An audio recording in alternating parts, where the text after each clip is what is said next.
it takes a lot of courage. I know it takes a lot of courage, a lot of determination, a lot of everything that you have done to make it happen, to make yourself be here, because it's been Christmas, but you're so determined and so focused to be here with us. So thank you, thank you, thank you so very much. And I don't know, I am going to talk to you about our global speakers talk, and the reason behind what we do. And of course, I will introduce myself if you have never met me before. I don't know, do I have the capability to share the screen? Hang on a minute. Can I share the screen? Let's see here. Oh, give me 1 second. I should be able to get that for you. So Merry Christmas, everyone.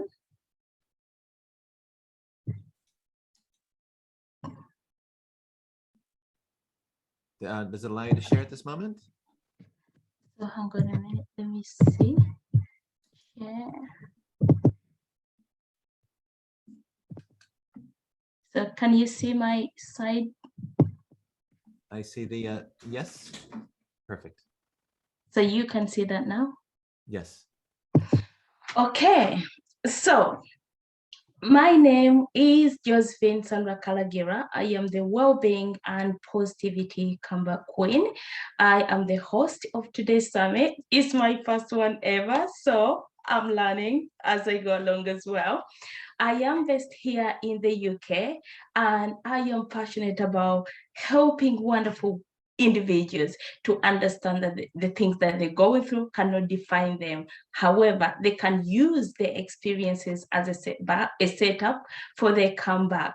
I am a best-selling author with an award for women empowerment. I am a global speaker at the same time as well. And I am here because of what Global Speakers Summit does. So I am going to take you through what we stand for and why we are here. So Global Speakers Talk is an international company in the public speaking industry, which organizes online events for uncovering, discovering, and enlightening inner voices all over the globe. So Global Speakers Talk helps raising, lifting, and encouraging and inspiring all new coaches, speakers, trainers who are camera shy to face their fears and do it anyway. We are here for you and your voice, providing you with accountability, with a big, warm community for sharing feedback, strengthening your inner voice and confidence. So our core values as GST is we believe that every voice, every new voice is a story to be told. So to see a light, to grow and impact the world. Our vision is to inspire and raise and help 1 million inner voices and show them their true potential. And this is something that applied for me as well. Having had a personal injury that limited the things I could do. I was camera shy. I felt like I wasn't good. I felt like, no one will ever listen to me. I had a bad accent. And I kept critiquing myself in a negative way. And finding this global speakers talk community literally helped the best out of me. I was coming out, but I wasn't the way I am today. And it's such a privilege that we are here and being part of this community and part of the team to share our voices every single day has helped me to grow. And I hope with our summit today, with all the incredible speakers that we do have, we are going to go away feeling like, wow, yeah, I can do this, I can get through this. And what a good way we do have to set our goals, to look into the things that we need to do. Most people at the moment are just going through like, we're still in Christmas period, we're still doing this, we're gonna eat, we're gonna do this. But there is so much that we can do. And the people who are I'm just gonna, the people who are getting results, getting things done, are not the clever people, are the people who are making things happen in their own lives, transforming their lives, helping other people, are the action takers. So if we take action like we are now, despite what is going on right now, I believe we are going to be equipped with how to even strengthen that further. So without any further ado, I am going to introduce you to our phenomenal first speaker, who is Maria.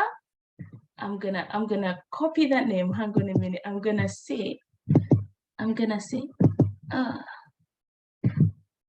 not camera.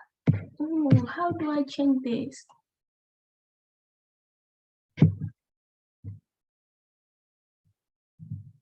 I am trying to see how to move this out of my way. Yes, I've done it. So we have the amazing, phenomenal Maria Kompanoski. I hope I've got that right. She's a business coach. She's the founder and CEO of Dolphin Seminarians Unlimited, with another two core businesses, Dolphin Coaching and Dolphin Global Network.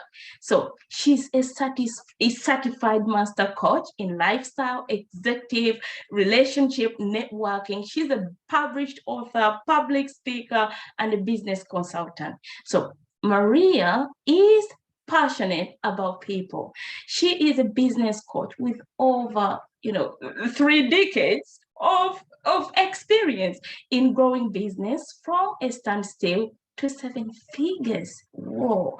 She has reviewed a number of failing businesses for clients in an array of business categories.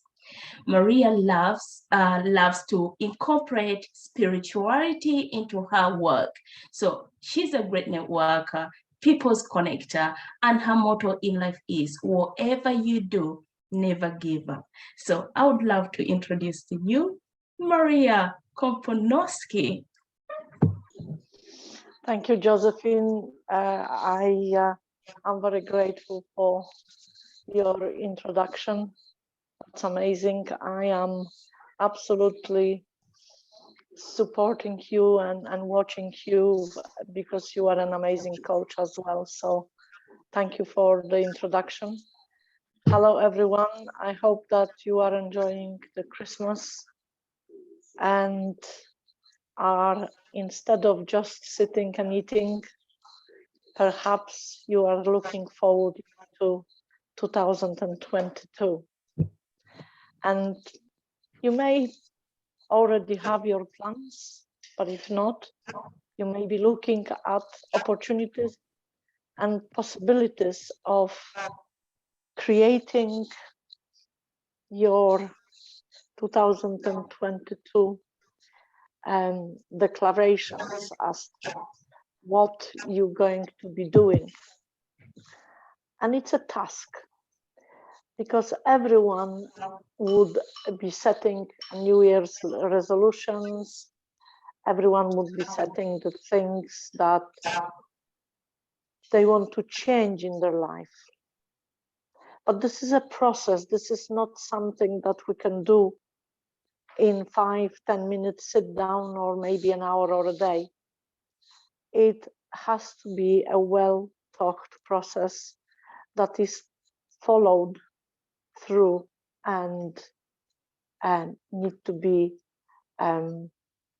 accountable, because life is life. And as we have experienced in the last 2 years, our plans may be changed without our influence in it. So my tips for your New Year's resolution, for setting goals for next year, is first of all to prioritize. So it needs to have a time.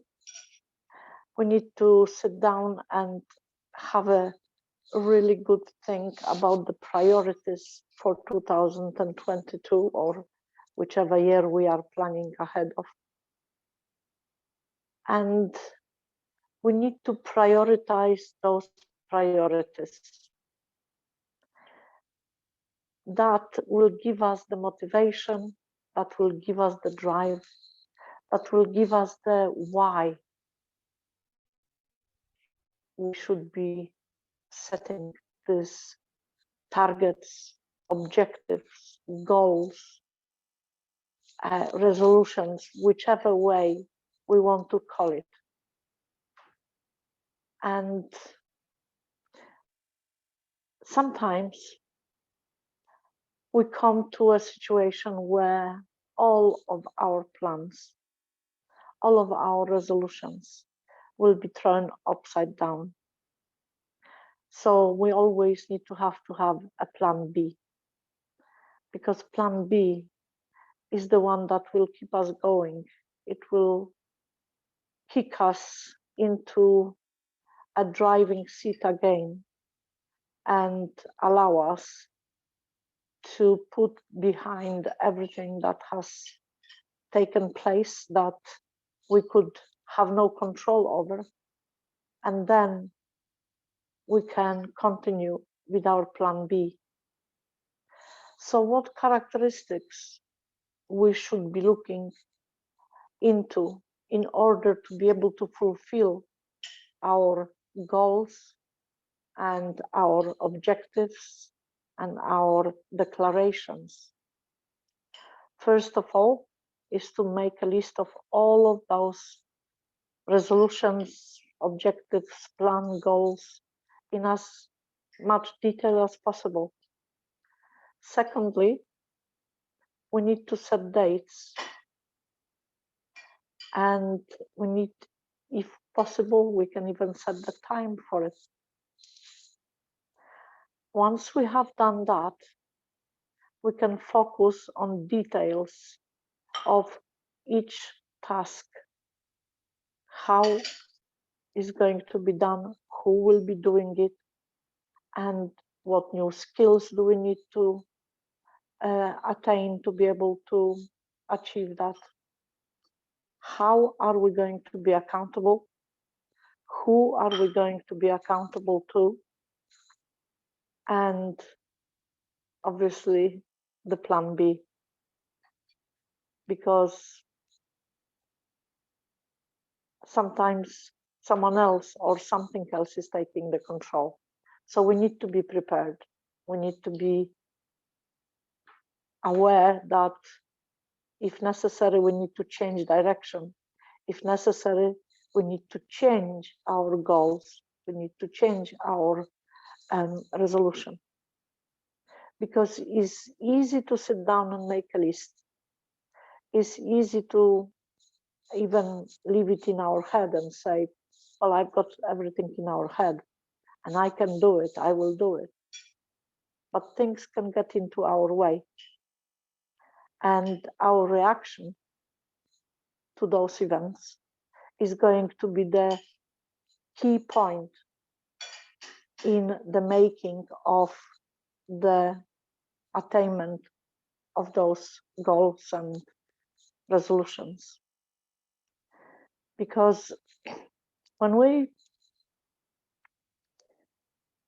try to set resolutions, and let me ask you a question. If you think about your resolutions from last year, from year before, maybe from the last 5 years, how many resolutions have you set? How many have you attained? How many you have never even bothered to think about until something came up and you realized that this is what you wanted to do? I think every one of us is guilty of setting goals and sometimes not achieving them. There could be a variety of reasons. There could be the fact that we do not review them. There could be the fact that life has taken us into a different direction and we simply just forget about them. Sometimes we simply sweep them under the carpet and just pretend that we never set them. So my tips for achieving our resolutions is this. Make sure that these are our priorities. Secondly, ensure that this will be the things that we definitely will do and definitely want to do.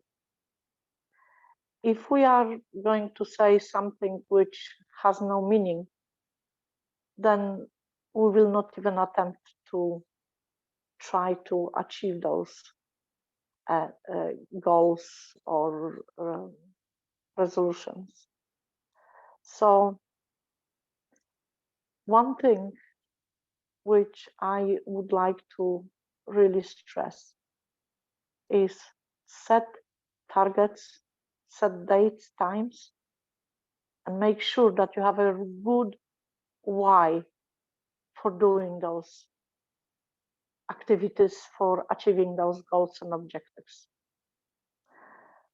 That would be all from me. I wish you a fantastic 2022 and continue to support the Global Speakers Talk the same way as you do now. And I'm sure that they will do that back to you. Thank you so much.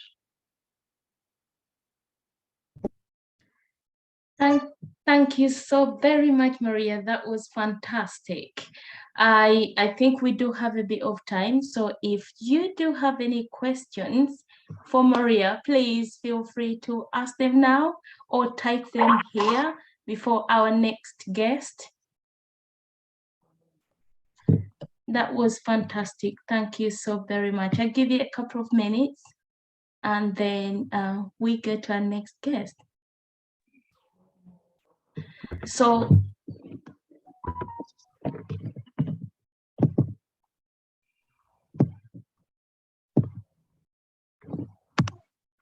sorry, I do have some problems with my hand, so it's taking me a little bit of.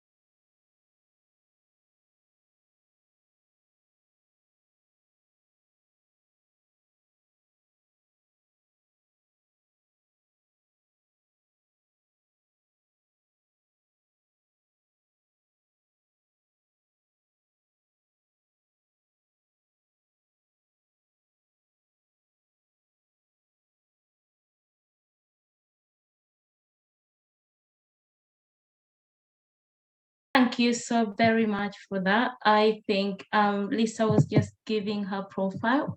But yeah, so we are going to our next guest speaker, the amazing Justin Dewar. Justin is a spirituality and life coach.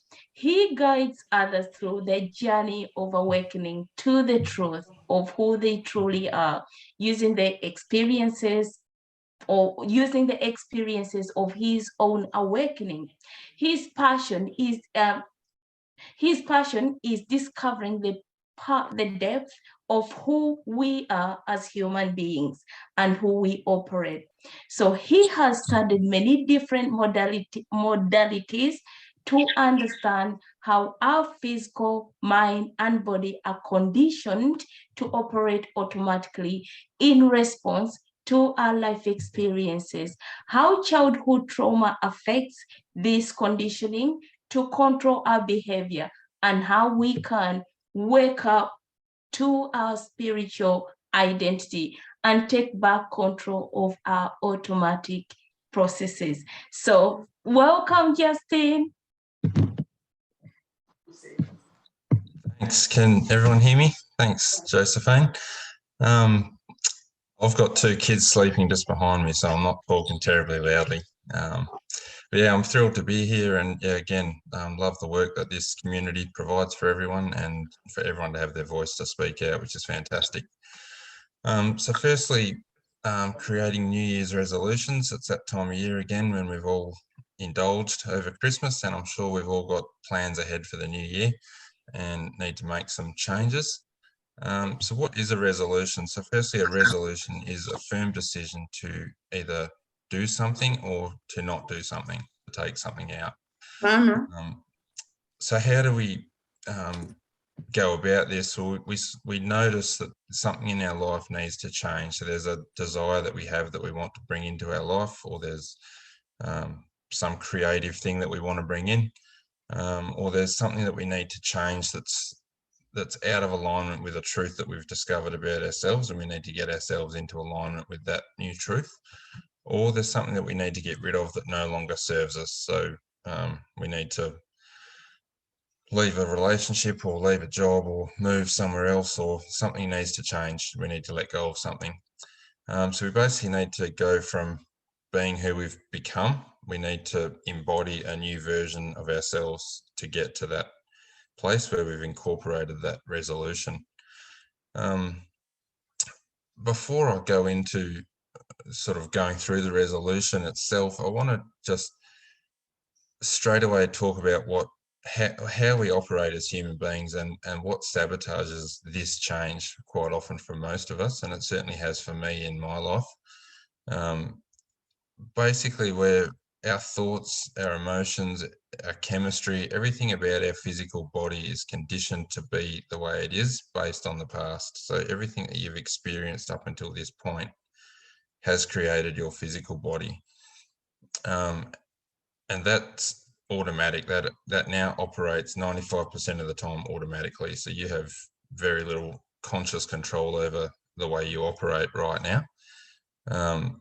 And this system, this automatic system in our body, is constantly scanning our environment internally and externally to keep things in equilibrium. So whoever you are now, that is who your body is conditioned to be, and it wants to stay in that way because for safety, it knows that you're safe in this particular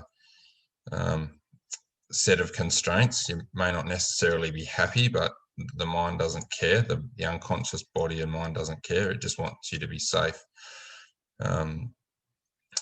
So as we try to change, so we've come up with a resolution, we've tried to change and we've tried to move towards that resolution.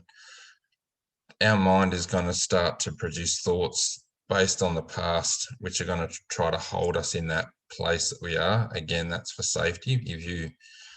If you're in that place that's known, the body knows that you're safe there. So you'll start to generate thoughts unconsciously about things from the past, which are habitual thoughts that you've had for a long time. And if those thoughts don't get you to if you don't align with those thoughts, the body will then generate emotions and different chemical states to get you to feel uncomfortable to stay in that position. So if your unconscious mind and body perceives that you're moving away from the known, you'll start to produce chemicals inside the body and emotions, which are anxiety or depression or any number of other emotions, which will hold you in that place. So you'll surrender to what you were going to do. You'll just surrender to the old pattern and stay fixed where you are.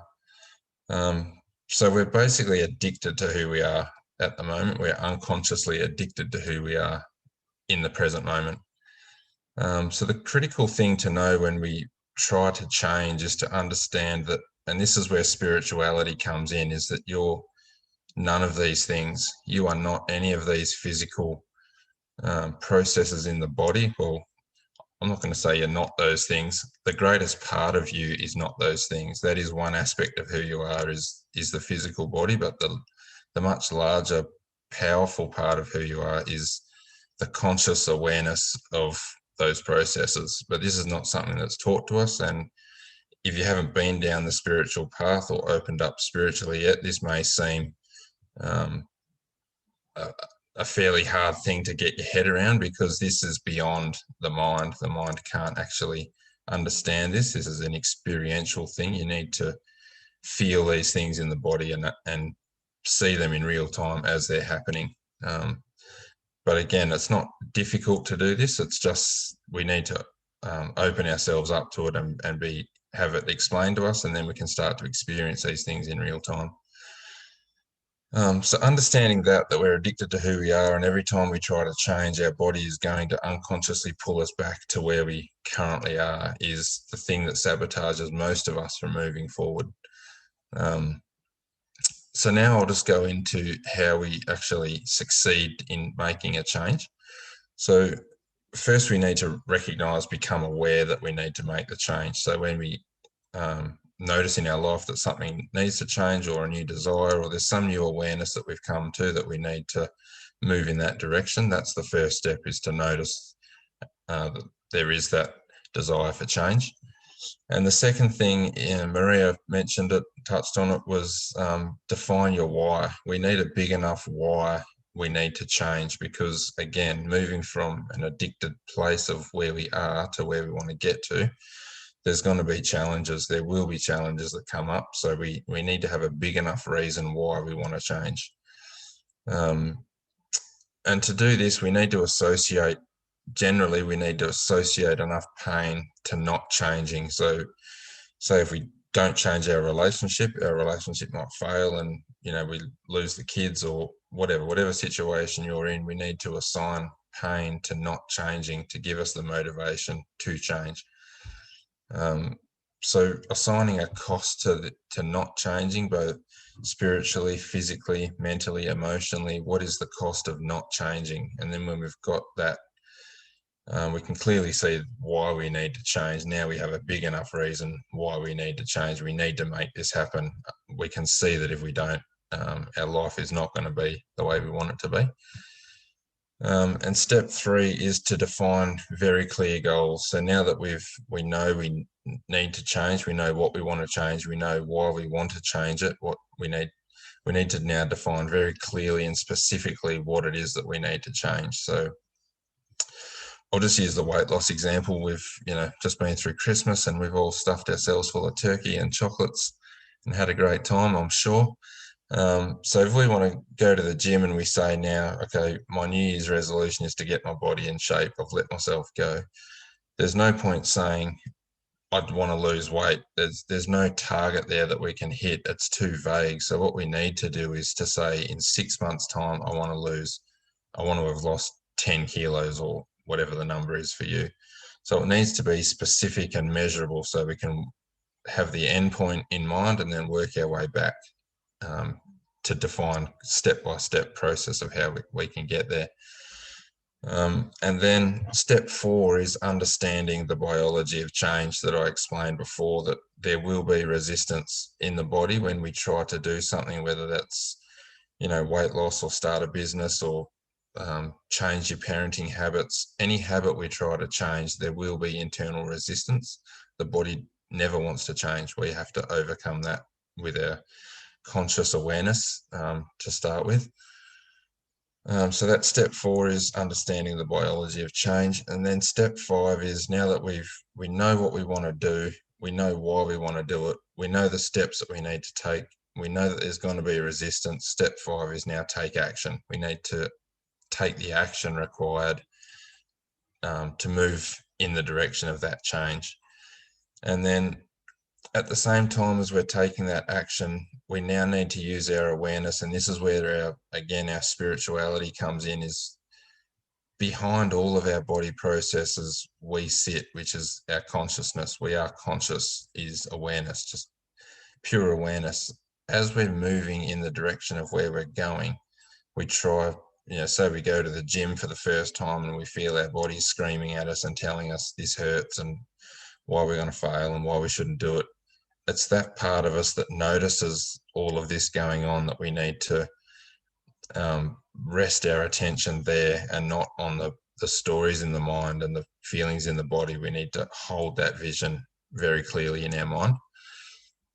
And there's going to be uncomfortable feelings that come up anytime we move into the unknown. There will be uncomfortable feelings. So again, knowing this ahead of time and being able to sit through this and breathe and act anyway, to act in spite of the fear, act in spite of the discomfort, knowing that we're doing this for a greater purpose. And again, that's when we need to rest on that bigger why, that really big why we're doing this. We need to employ some internal resources from that. And then step 6 is to continually review your why. Constantly remind yourself why I'm doing this, why I'm doing the hard things that I'm doing now that are uncomfortable and pushing me outside of my comfort zone. Why am I doing this? I'm doing this for a much bigger purpose and a much bigger reason. And then constantly review your goals, just so that it's fresh in your mind what you're doing and why you're doing it. And this will also help reset your intention. So when you're very clear about what you're doing and you have clear focus, you can set your intent, and setting your intention is just about 80% of the work done. If you can have very clear intention about what you're doing, your behaviors will align with that intention and carry you through some of those more uncomfortable things. And that will then create the momentum that you can then take the next action and the next action and the next action. So the more we do this in this loop, is review our why, review what our goal is, reset our intention, it will carry us forward to the next action, and that's how momentum builds and how we're going to get closer and closer to our goal. And the last thing I'll say is that we need to hold our vision and our goal in our conscious mind. We need to be very conscious again about why we're doing this, the goal that we're trying to achieve, and set our intention and hold it in our conscious mind, because our unconscious mind needs to be overwritten. We need to overwrite that old pattern with the new one, and it takes time. So we need to hold it in our conscious mind until the point in time when it becomes the new unconscious pattern, and then we don't need to then do so much. It doesn't feel as hard anymore. So again, I'll go back to the gym example. If you've started the gym, it's hard, it's painful, we don't want to do it, we resist it.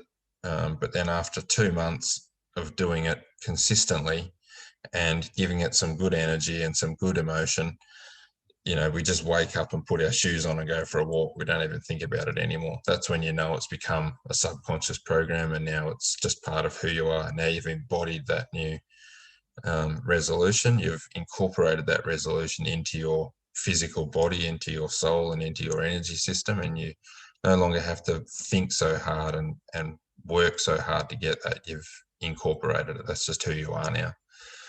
So yeah, I'll leave it there. I could talk for hours and hours about how we operate as a human being, but I'll leave it there for now, and any questions, fire them through.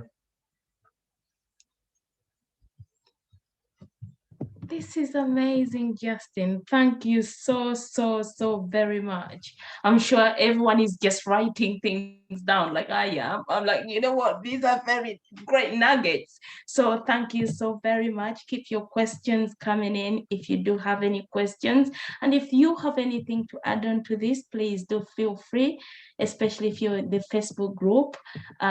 Just ask any questions. We love answering questions here. So thank you so very much as well. And also, if you can like and subscribe to our YouTube channel, it would really be amazing to keep these things going on and bringing some wonderful tips to you. Thank you, Justin. No worries, thank you. So we now have our next phenomenal speaker who does a lot of things for us in our team. Like, honestly, tech is a nightmare, but Stephen does a lot of things for us. So he is our next speaker, and he's Stephanie Busha. I don't know how to spell that name or pronounce that name, but it's on the screen here. He is the stress anxiety reduction coach, hypnotherapist. Steve lives with his family in North Carolina. He is a rapid transformational stressless living life coach, founder of the Best Life, mybestlife.com, and Better Life series Facebook community. Steve loves to teach freedom and peace in life by transforming thought, and also he is a growing author and a podcaster. So welcome, Stephen. So thank you. I'm looking for the presentation that I have, but just like the fact that you mentioned that I was good at technology means that my technology is not working at the moment. Thank you all for being here. So being a stress and a anxiety coach, what I do is I'm trying to teach people to be in this moment. I use tools like mindfulness and hypnotherapy. And I just wanted to take a moment right now and have us all just reset our energy, reset how we're feeling. And then what we can do is just take a deep breath. And the way that you can engage your ability to de-stress is you breathe in through the diaphragm. So you breathe in through your nose, filling your diaphragm fully, let it come up into your chest, and then just exhale. And the moment that you exhale, you'll feel your energy level come into alignment with yourself, and things will feel better. If you do this before you eat, if you change your state, even when you eat, you'll feel a difference. And it has such a huge impact on your subconscious mind. As we're taking things into our body, it doesn't matter what we are taking in, whether it be thoughts, whether it be food, it does have an impact on us. So I'm going to try to find this presentation because I worked so hard on it, and see if I can possibly share it. It is here. And here it is. So let me share this screen. If all of you can see this, I hope that comes through. Is that, can somebody unmic and tell me if you see this? Yeah, can see it. Perfect. So thank you so much. So the idea is, so I'm a practicing hypnotherapist. I'm a practicing mindfulness trainer. And the idea is, how can we use those two methodologies, those two things, to be successful in New Year's resolutions? What we're going to discuss is how you can visualize what your resolutions are with your thoughts, just a little bit of discussion on what happens with your subconscious mind. You know, what is your subconscious mind, so that you can take control, because all of this is about seeing success. And I've got a secret for you. You succeed in everything that your subconscious mind thinks about.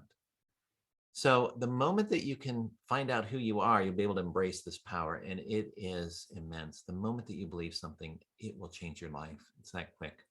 So I talk about rapid transformation. It's conscious living. It's being in this moment. It's knowing what you want. Justin talked about knowing your why. That's exactly what we're talking about. We're talking about connecting with what it is you want. The rapid transformation is, this is at the speed of belief. The moment you believe something, it is real. And that's what the whole purpose of this is, to have that stress less living. That stress, when I talk about stress less, it doesn't mean that it's removing those stressors. We will always have those stressors. It removes our response. We don't have to live in that suffering. We don't have to live in that agony. So what I do is I teach mindfulness as a way to step into this mode of living. And things simple as finding your breath, being aware of your breath, and that was mentioned before as awareness, tying into exactly what that is. And I also teach hypnotherapy, because when I found out myself that when you change a belief, it changes your life, I thought, I need a way to tell other people this. It is such a powerful tool, and hypnotherapy gives you access to that subconscious programming. What you get if you go in deeper into the sessions, so the one-on-one sessions that I do with people, the ones that where we go deep, we go through and we do the transformation by doing course value discovery, work-life balance, self-awareness, disassociation and meditative tools, and then accountability groups. Groups like the Global Speakers Talk is incredible, because what it does is it gives you connection with like-minded people so that you can have a better life. So we're going back to resolutions, right? So I wanted to talk a little bit about psychology and why we succeed or why we don't succeed in different things. And it's called impulse control. So there was a test. It's a famous psychological test. It's called the Marshmallow Test. And it was put on by Walter Mischel. Now there's some discussions about, you know, whether this test is proven throughout the ages with selection of the people or not. But the most important thing is, if you have not heard of it, the way that the test went is they would put 2 marshmallows on a plate. Or I'm sorry, they'd put 1 marshmallow on a plate with a child, and they would ask the child, and it wasn't always a marshmallow. So they allowed the child to pick the treat that they wanted to have. And the idea behind the treat, if somebody could let that person in, that would be amazing. So what the treat was, is they would pick the treat they want, whether it be an Oreo cookie, a marshmallow, but there were the smaller marshmallows when they did the marshmallow test. And the child was put in a dilemma. Do you eat a marshmallow now, or eat your treat now? Or do you wait until the researcher comes back and you get to have two? So all of this was about self-control. And what they found is, if the children that waited, that delayed their instant gratification, they had a better self-control, which when they tracked them later on in life, they had better performance in academic first, and then in jobs. So they were set up for a better life. They had healthier relationships, and they actually had better health. They had less susceptibility to chronic disease. And that's critical. I mean, how can a simple decision to wait help you?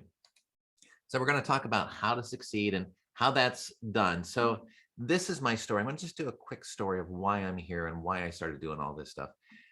It's about this transformation. The idea is changing from life happening to me to life happening through me. And what do I mean by that?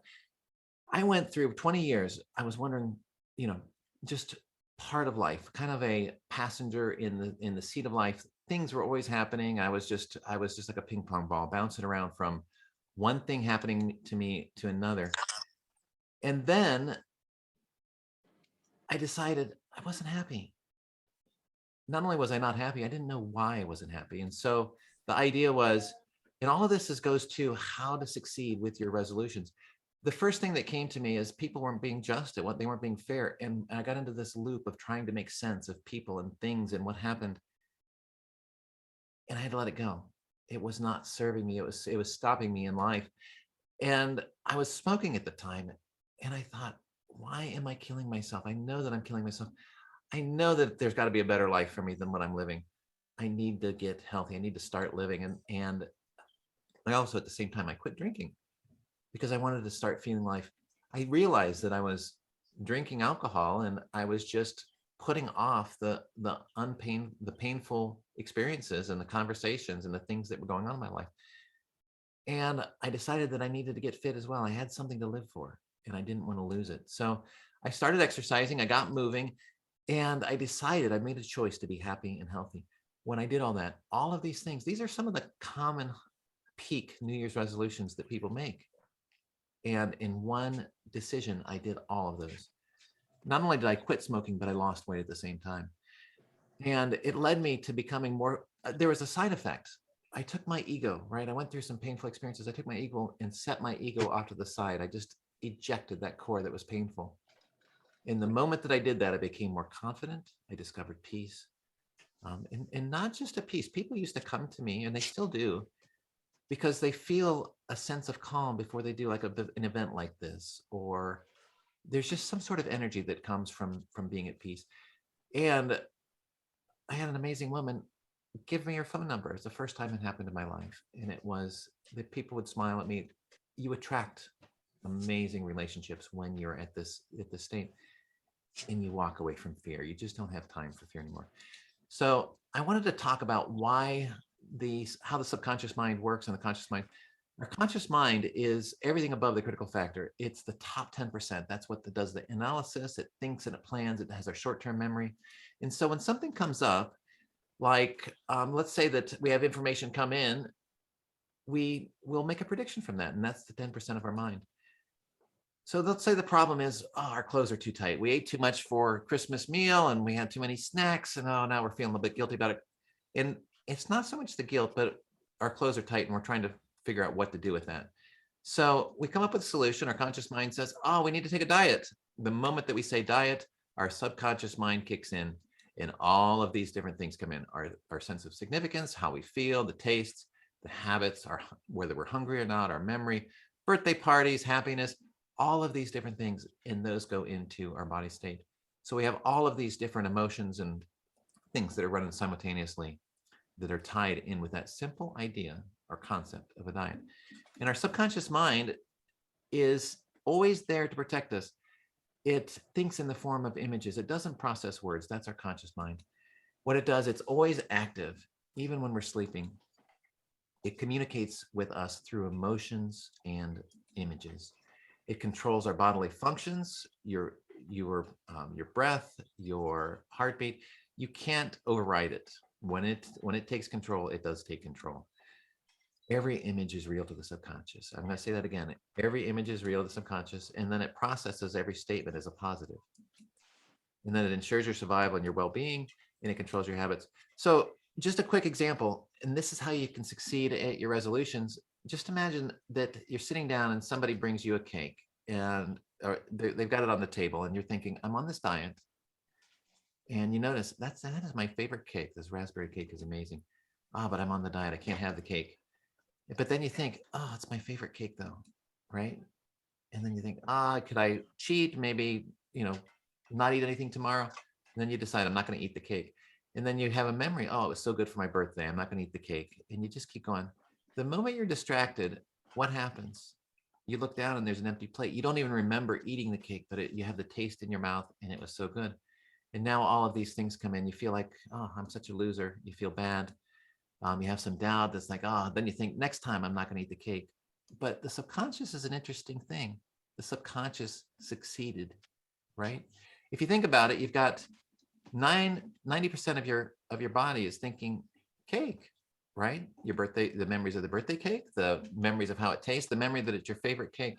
There are a couple times that maybe you ate the cake and you didn't feel so good, and that you don't like something about, maybe one time you didn't have cake, but overall, there's more of your subconscious wants the cake than does not want the cake.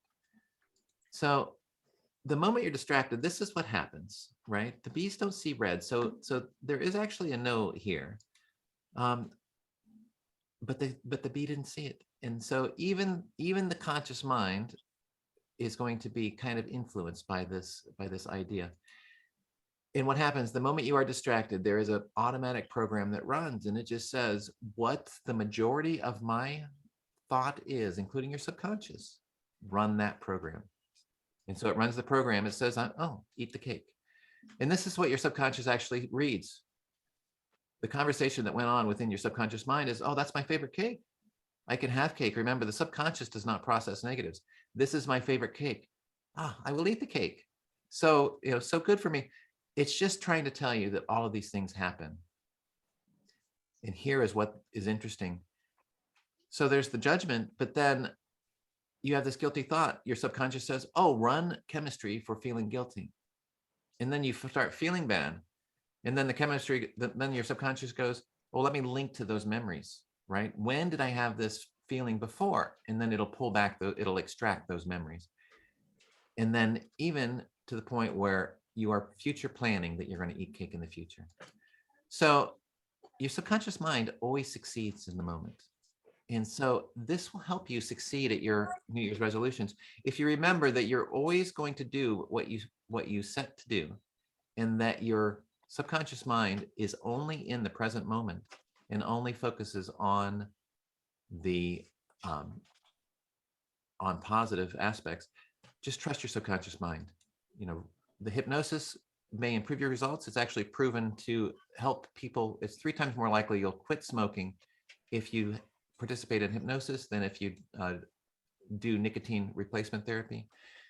And spare moments, just practice mindfulness, practice being present in the moment.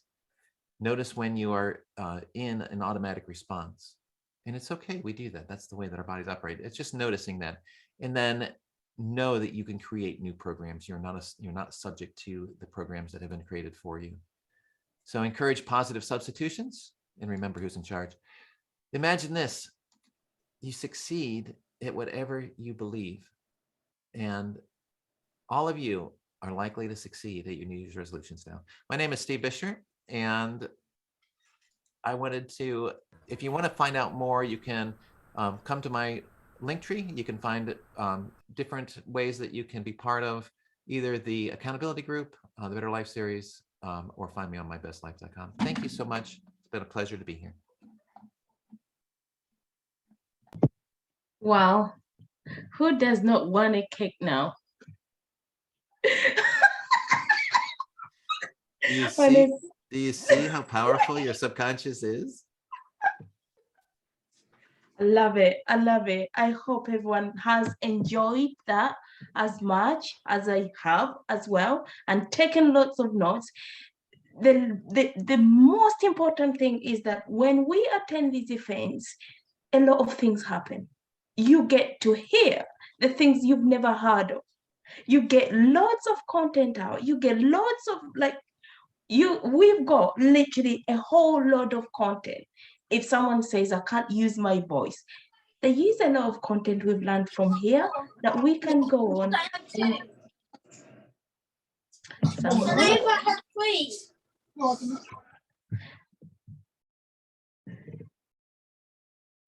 I got it for you, Josephine. Oh, thank you so much. So we learn from these events. You get the confidence to go out because something clicks, and then we know what we can talk about. We evaluate ourselves and become aware of who we are, of the things that we are being resistant on, and then we can blossom. So thank you so very much, Steve. That has been very, very, very powerful.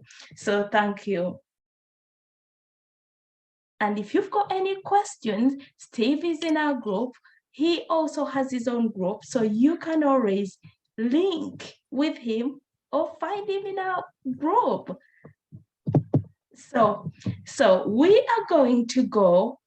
We are having, I think it's our next, is it Tracy? Tracy's our next guest. I think he's just played around. Tracy's our next guest now. The amazing Tracy, the self-love coach. Whoa, who does not want a self-love coach? So Tracy lives in South Carolina, USA. She lives with her husband and 5 kids and 9 grandkids, a big and blended family. Tracy helps women to validate their emotions and mental health, develop more peace with their past decisions, and reclaim their future and prioritize their needs and desires. She's passionate about helping wonderful women to develop systems and increase their self-confidence, embrace the woman they see in the mirror.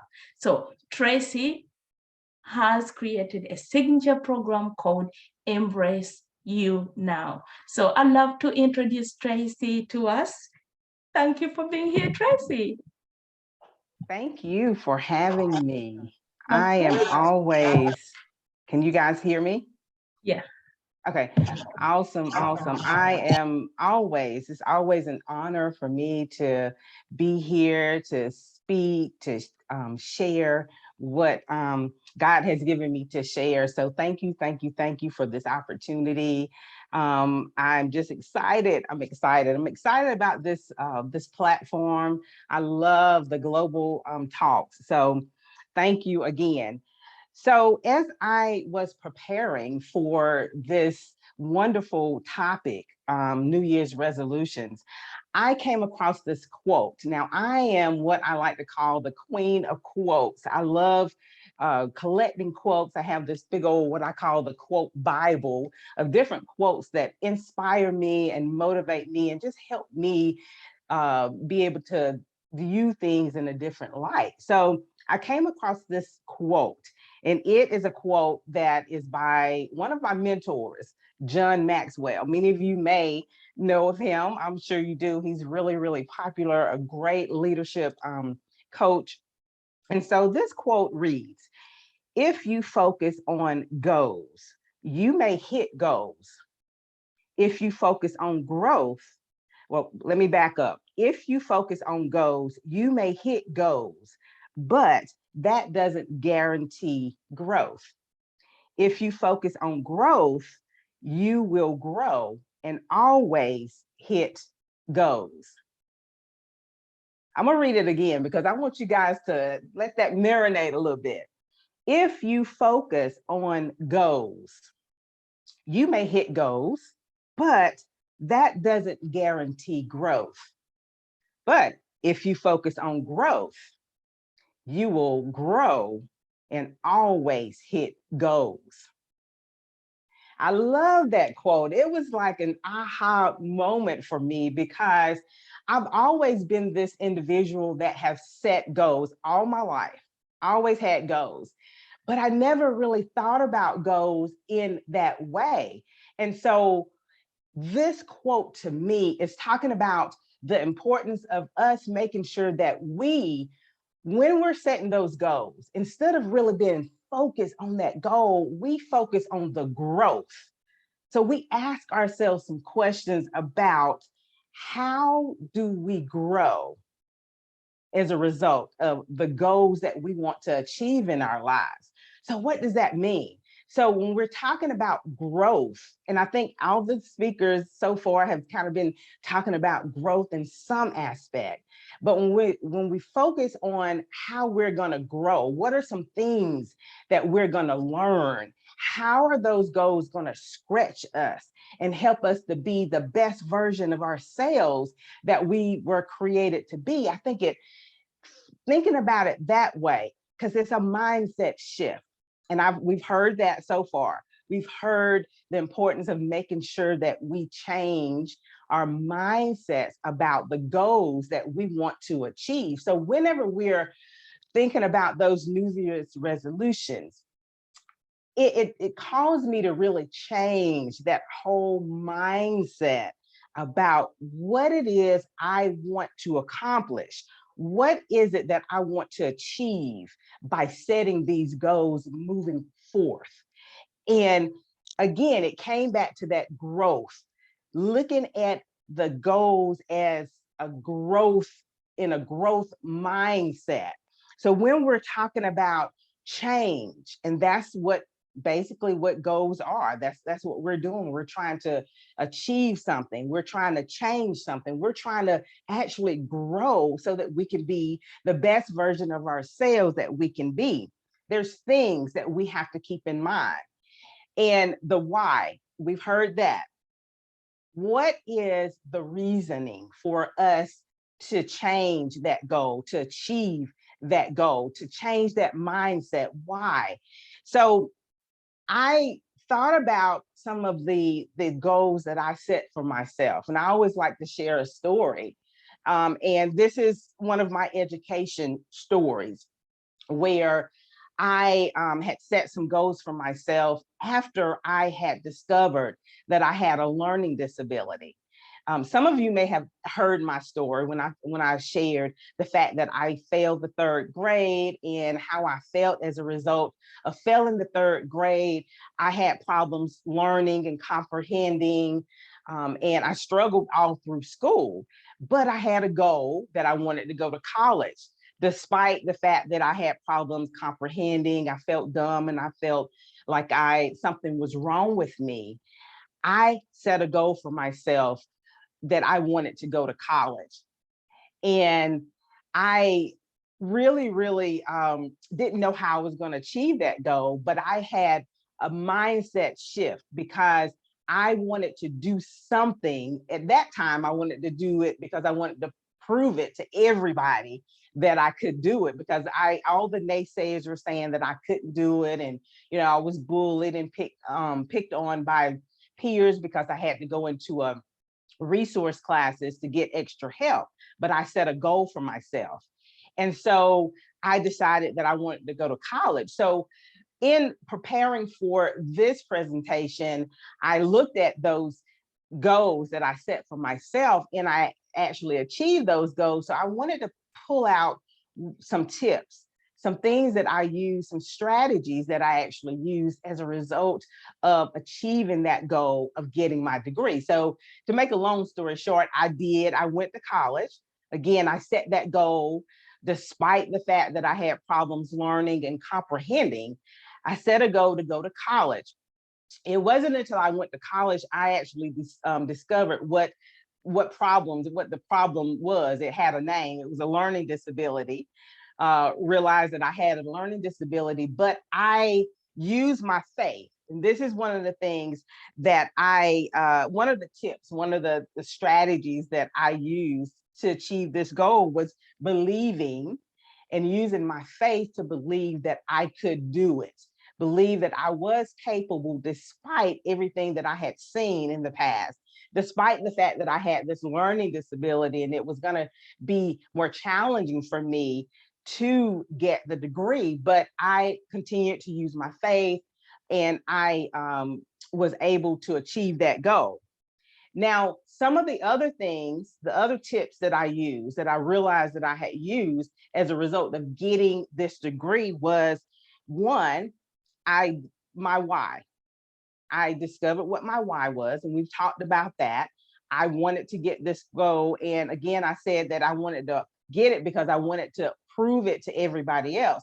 But beyond that, I wanted to achieve a better status in who I was. I wanted to get this degree because I knew that it would open up doors for me. It would allow me to have some other opportunities. So that was one of my whys. So the importance of knowing your why is really, really important in achieving that goal. And then the other thing that I learned that's important for achieving your goal is to have a plan. I had a strategy for achieving that goal. And one of the things that I did, and I still do this to this day, is I wrote down my goals. I wrote down, my plan for getting this degree. What was I going to do? I had to write it down.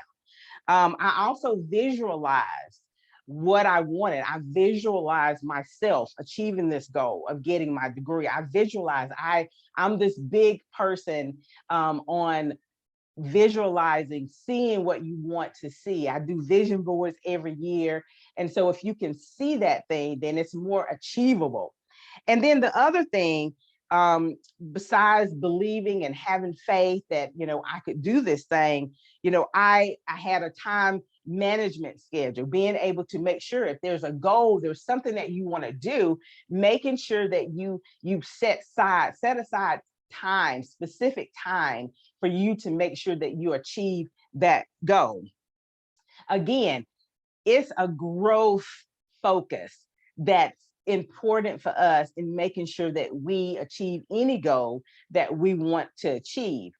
So those are some tips. Again, knowing your why, making sure that you have a plan, you have something written down, you can visualize whatever it is you want to achieve, having faith and believing in yourself, believing, for me, in your higher power, that you're able to accomplish that thing.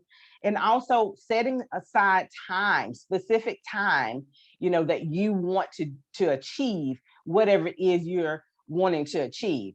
And so the thing that I want to end with is that now that we know about this new mindset, that we're really focusing on the growth rather than the goal necessarily. One of the things that I have been doing for the last couple of years is I've come up with this one word strategy. Some of you may have heard of this one word strategy. And so what you do is you choose one word that's going to help you be able to achieve that goal, whatever it is you want to, and you use that one word for the whole year. Now, I've chosen my word, and my one word for this new year is discipline. Discipline. And so I'm going to use that word. I'm going to focus on that word in order to achieve my goals. That also is what I like to call the growth mindset. So the growth mindset. So discipline is my word, and I'm going to use that. I'm going to focus on that word in order to change my mindset to my goal focus into the growth focus, so that I can achieve all the goals that I have set for myself. So if I'm using the word discipline, for instance, to lose weight, then I'm going to achieve it, because rather than focusing on losing weight, I'm focusing on discipline. How am I going to be disciplined in losing the weight? I'm focused on discipline, and that's going to help me be able to achieve that goal and any goal, because I'm refocusing on my why. I'm refocusing how I'm going to actually make it happen by focusing on that one word and the growth mindset. So that is all I have for you guys. My one question that I want to leave you with for you to think on is, how can you be more growth focused? How can you be more growth focused with your goals in 2022 so that you can achieve everything that you want? Thank you, thank you, thank you so much. I would love for you guys to connect with me. I would love for you to follow me on social media at Tracy W. McCauley so that you can learn more about the programs that I have and just be able to connect. Thank you for this opportunity. I hope you guys have a wonderful, wonderful rest of your day. Thank you so very much, Tracy, for those wonderful nuggets. They're relatable, they're easy to find, like, like the growth, like literally focusing on goals does not finish anything. So we need to focus on growth. Then it will be the umbrella of all our goals. So I have had to take that as well. So thank you a million times. Anyone who's got any questions, please type them below. We'll come back to them later, but that was fantastic. So our next guest is the lovely, wonderful Lisa Marie. Lisa Marie is a teacher and online educator. She's living in the UK with her family. She's a qualified teacher, online tutor, and parent educator consultant at Exquisite Learners, and also a handmade artist at Exquisite with Heart. I love that. Lisa is supporting parents with learning at home for children aging 3 to 8. So Lisa, thank you so much for being here, and I look forward to sharing with us how to have a brilliant year 2022. Thank you so much for that lovely introduction, Josephine. And thank you to all the speakers today. It's been absolutely inspirational and motivating so far. I'm grateful to all of you, and I'm grateful to global speakers community for everything, because without them, I wouldn't be here in front of you because I wouldn't have been able to find my voice. So I'm very, very grateful for having the opportunity to do that and to be here to talk to you today. Well, it's a new year on its way, a new calendar year, and it often makes us think of throwing out the old and coming in with the new. It's sort of, that's what we do. Resolutions, it's a word that's bounded around at this time of year. But I'm not a big fan of the word resolution. I think it's very, it's very, I can't think of the word, but for me, it is too closed a word. I think we need to have the word that's been mentioned a lot this morning, which I noticed resolutions was not mentioned very much, which is goals. And the point of the matter is you don't need to be making resolutions or goals just at the beginning of a year. You can be making them anytime throughout the year. And I believe that you should be, in order to attain that successful year that you're looking for. I certainly do. I like to make a goal at the beginning of every month. I suppose I do like the beginning, and I would make goals at the beginning of the year too. However, they would be broken down into smaller chunks, and I would work through them into much smaller goals. So a monthly goal would become a shorter term goal in terms of weeks, broken down, and then broken further into a day where I actually choose 6 of the most important tasks that I want to achieve or that I have to achieve that day and prioritize them in number order. But going back to that big goal, if you like, that you often set yourself at the beginning of the year, if you want to have the large goal that you can then break down, I think it's really important, like I mentioned, to change the language.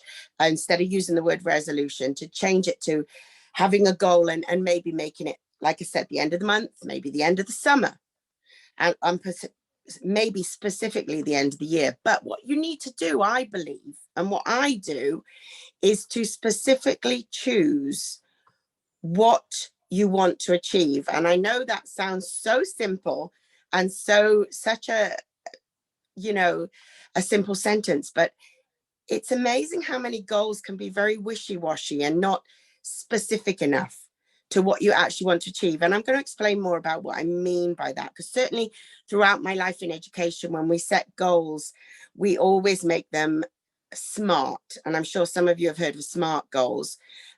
SMART is an acronym for the 5 elements of a really well-written goal, which is that it's S, it needs to be specific, that it's M, it needs to be motivating and measurable. And then you've got A, which is achievable. And you've got the R, which is for a realistic goal, because sometimes I am definitely a victim of this. I can sometimes place some unrealistic goals on myself.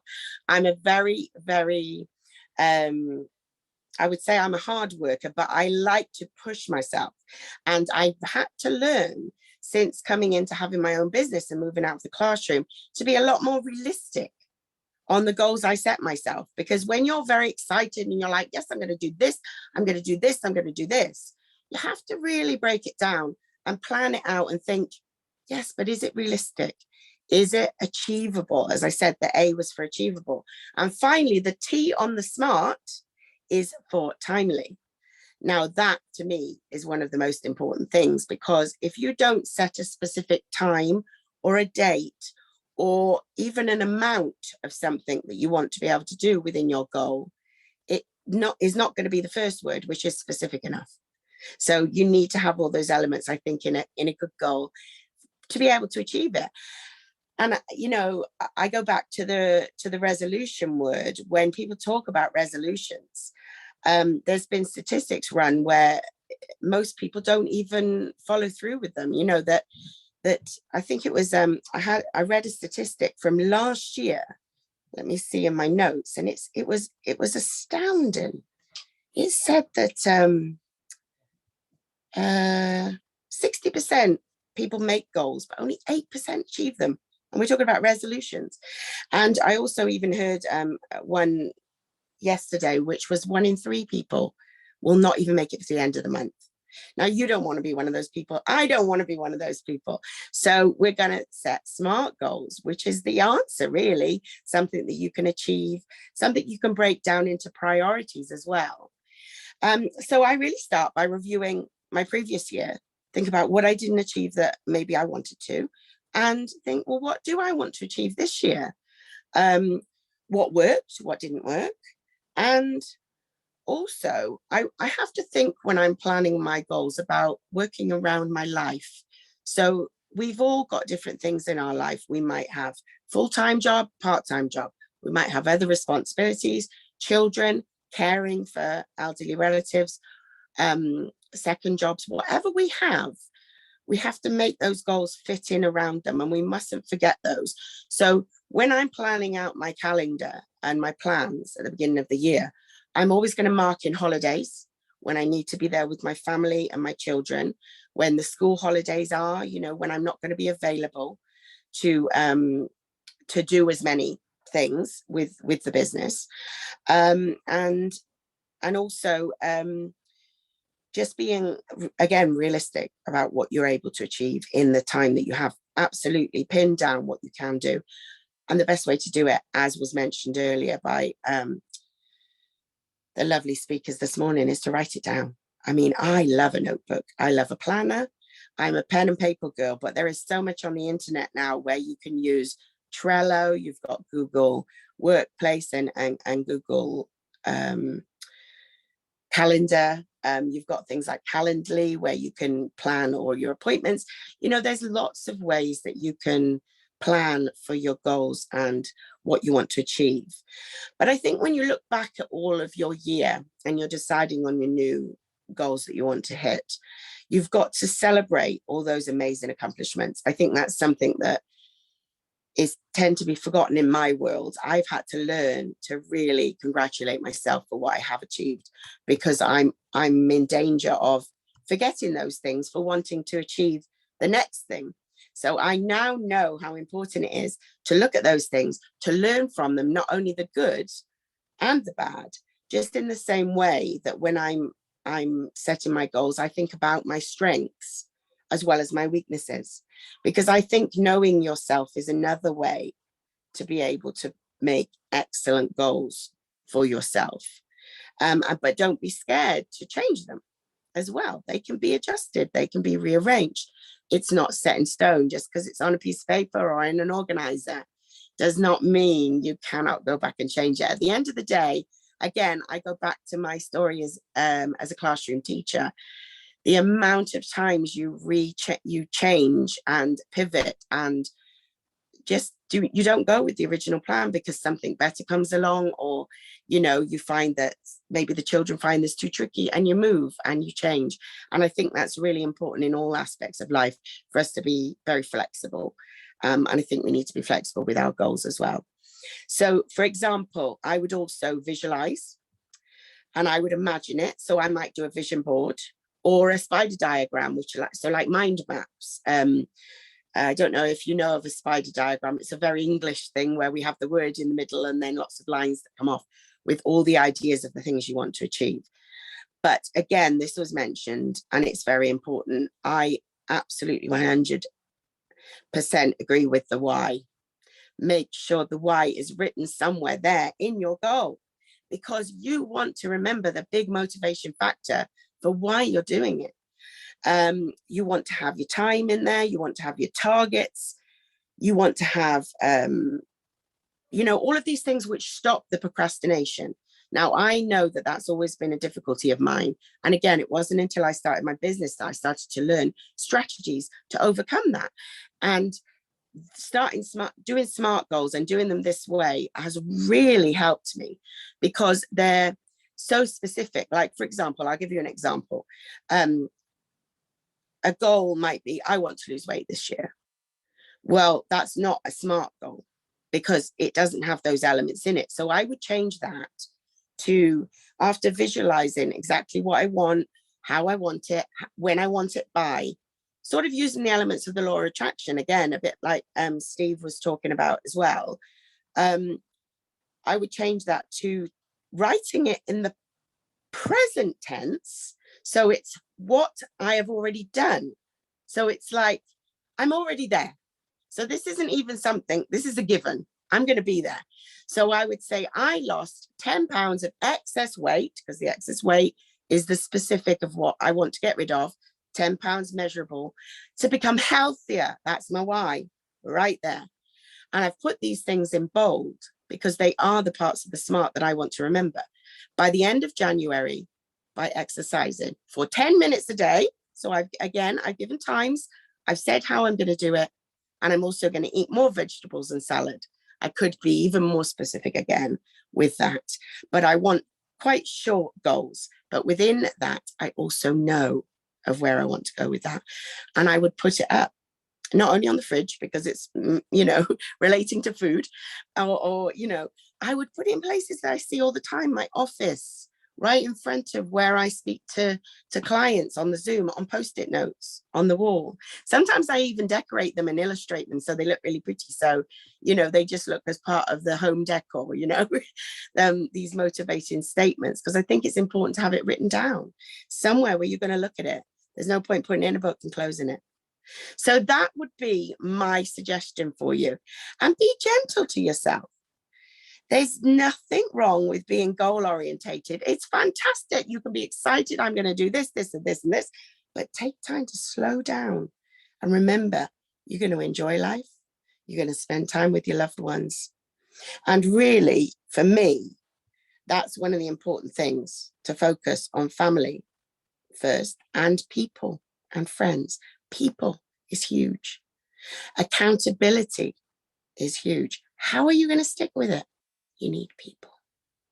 All those brilliant people, like the wonderful, amazing community we have here at Global Speakers. Those are your people to reach out to keep you accountable, to keep you on those goals when you are struggling, when you are thinking, oh, I've hit a rock in the road, this isn't achievable anymore. Go to an expert. Find a group that's got experts in it. People, they're the key. They are the key to getting those goals actually achieved. Just make it happen. But use it as a guideline, the goal, not a rule. Remember, they made rubbers on and erasers on pencils for a reason, because people make mistakes and you can use them. So again, with your goals, if you make a mistake, just change them. But the plan is there. Reflect on it. Don't just leave it there. You know, just think about it. How far am I towards this? And you're breaking down earlier in the whole task will make that a lot easier. So keep all those personal priorities first and foremost in your mind, front and center, and hopefully you'll be able to achieve all the goals that you'd like to in the year. Thank you so much for listening. I am absolutely honored to be here today with so many amazing speakers, and I look forward to hearing what Magdalene has got to tell us. Thank you, Josephine. Amazing. I really get really excited when you all speakers are sharing from the heart things that are so transforming. And I love the SMART goals. So amazing. Thank you, Lisa. That's amazing. I hope you're all taking notes and writing things down, because you've got to do what is right for you. Setting the SMART goals and be flexible with that. That is my takeaway from this. So thank you. So we now do have our wonderful next guest speaker, who is fabulously amazing, and her name is Magdalene Jamel. She is a boss mom. She's originally from Poland and currently lives here in the UK.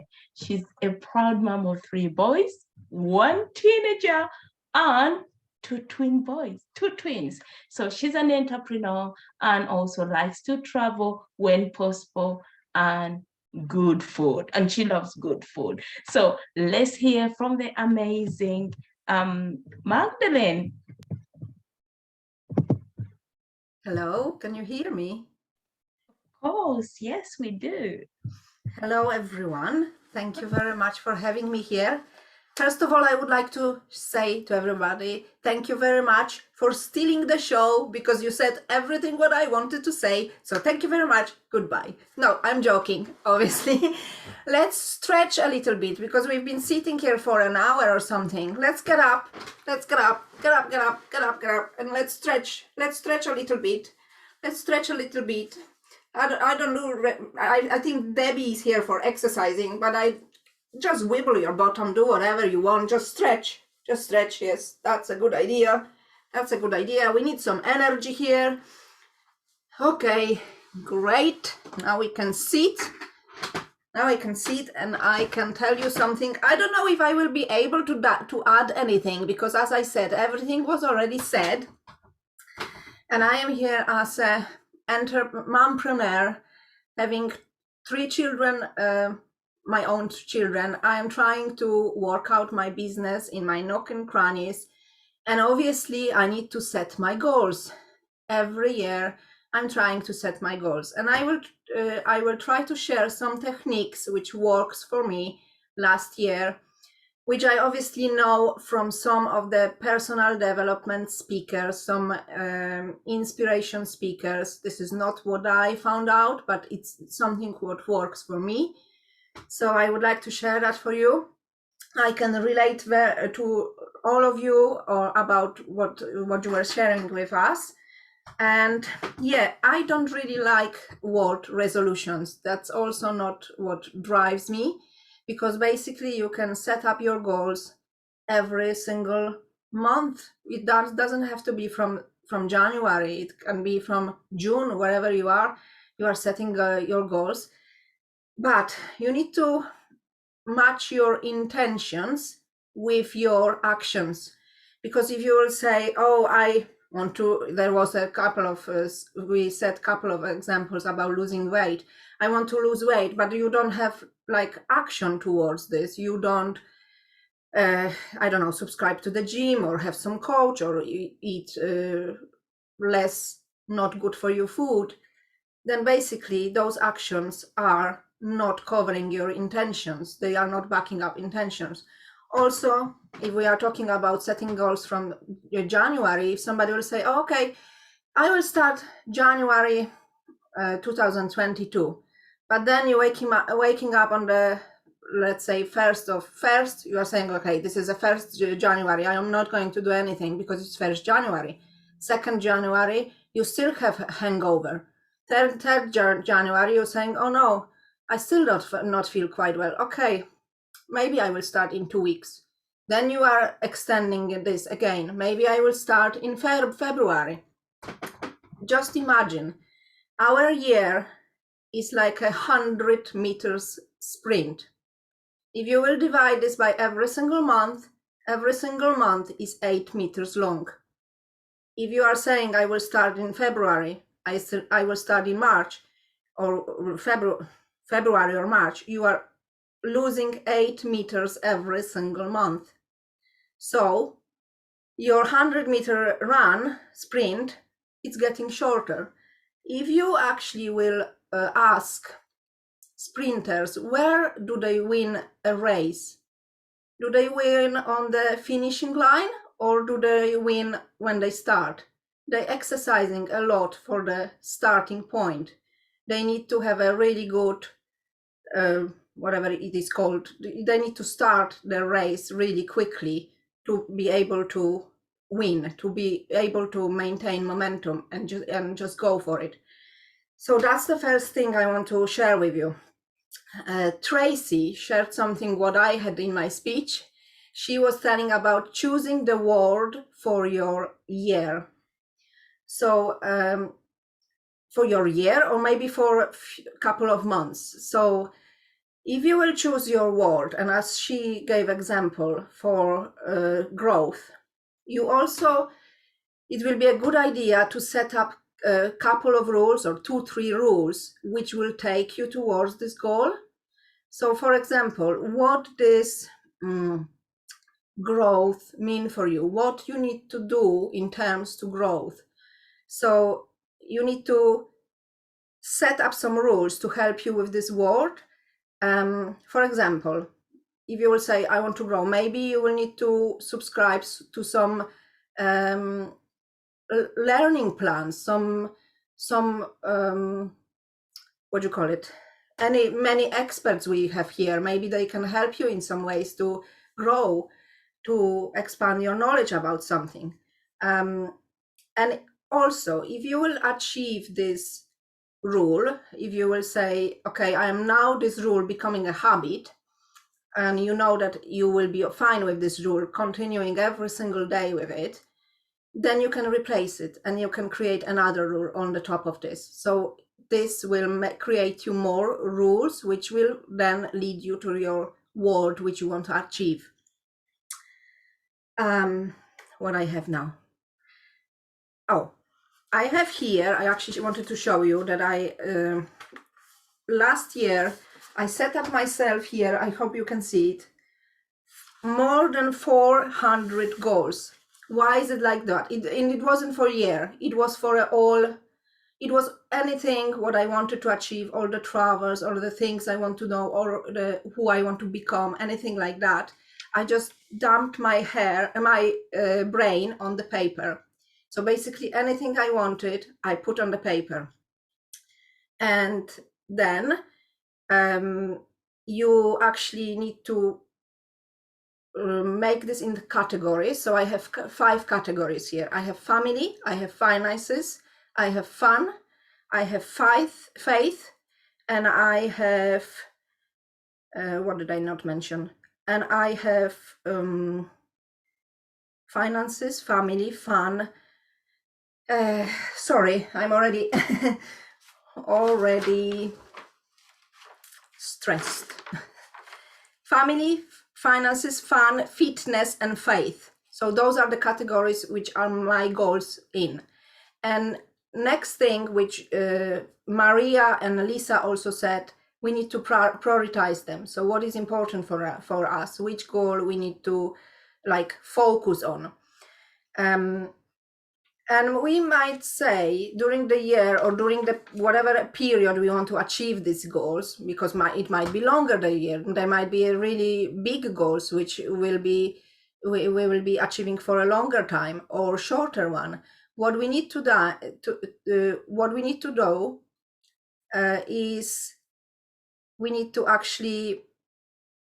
Sorry, I'm just reading what Steve was saying.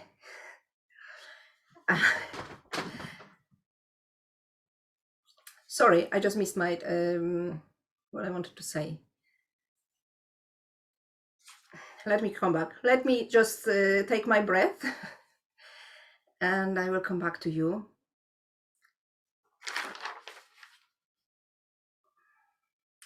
Oh, I wanted to say one more thing actually about that. The reason why I put that many goals on this paper is that first of all, you need to wow yourself before you will how yourself. So looking at these goals, you're thinking, this is so many goals, this is 400 goals, how she's going to achieve this? But those are not goals for 1 year. And actually, when I see them, I said, wow, I really have lots of goals to work towards. I really have lots of them, which I would like to achieve. But actually, even if you will achieve like 5 to 10% of these goals, this is already something, because goals which are not written on the paper, they basically you are not achieving them. So everything you have in your mind, your goal is first created in your brain, then you are putting this on the paper, and then it's becoming a thing. So it's becoming, you are making this goal happen. So there are 3 things how your goal is created.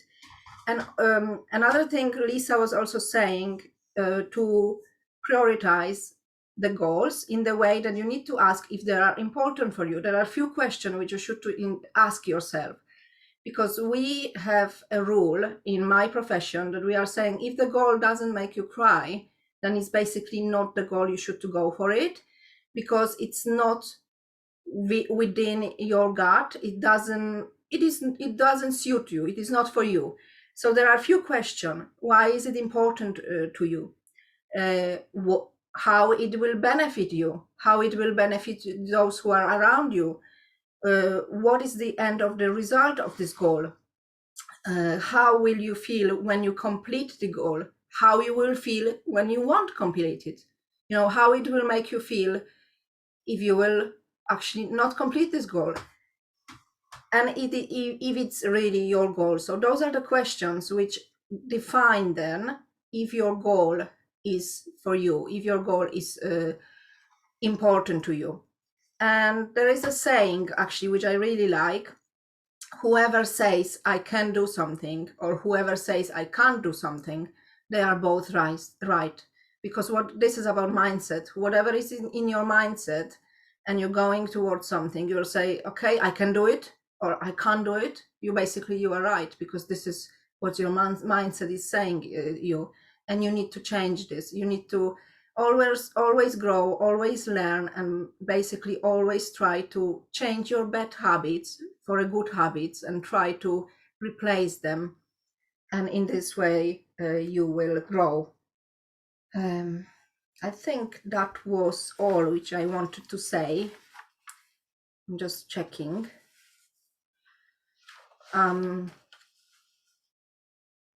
Oh, I have one more tip for you actually, because this wasn't said here. Nobody shared that. I actually had a really great idea about not only writing your goals on the paper, but recording your goals to your device, to your phone, to your, I don't know, MP3 or whatever. And when you will record these goals in the positive way, how it's already done. So that's mean, for example, if you have a goal to have beautiful house, or if you have a goal to go on some travel, you can say, I am now in my beautiful home, which is in I don't know, Caribbean, situated in a Caribbean beach, and I drive, I don't know, limousine or whatever it is you want to drive, and then listen to this how it's already done, because I actually never heard about this kind of setting up the goals, and I think it's a really great idea to have this already. You having your earbuds, putting inside your ears, and then whatever you do at home, even if you are putting your kettle on or doing your hoovering or whatever, you can listen to your own voice telling you that you already achieved this goal, that you are already in this beautiful house or whatever you want to do. So that's an additional tip for you. Thank you very much for having me here, and I hope that's helped. Thank you so much. That was fantastic, Magdalene. Thank you so very much. Really do appreciate that. Great tools and resources here, and lots of prompt questions to put us into that setting ourselves goals, intentions, and have that growth plan, because it's making the invisible visible when we set ourselves with that. So thank you a million times. I think you've actually been our last speaker. Wow. You have been our last speaker today, and I cannot say, thank you. Thank you so much. And to everyone who is in our private group called Global Speakers Talk, please comment. If there's anything you can add on to this, just do so. If you're not already subscribed onto our YouTube channel, please subscribe, comment, ask us questions. And if there is anything that you want us to see, you want us to share with you, we will happily do that, because we are on a mission to help you become the person you want to be. So thank you so much, and I hope that is that from us.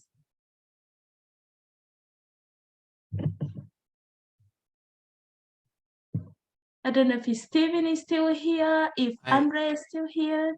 I am. So we were wanting to get a group picture, if everybody's okay with that. If we could, I'm trying to see if there's a way that we can do that with getting everybody on the screen.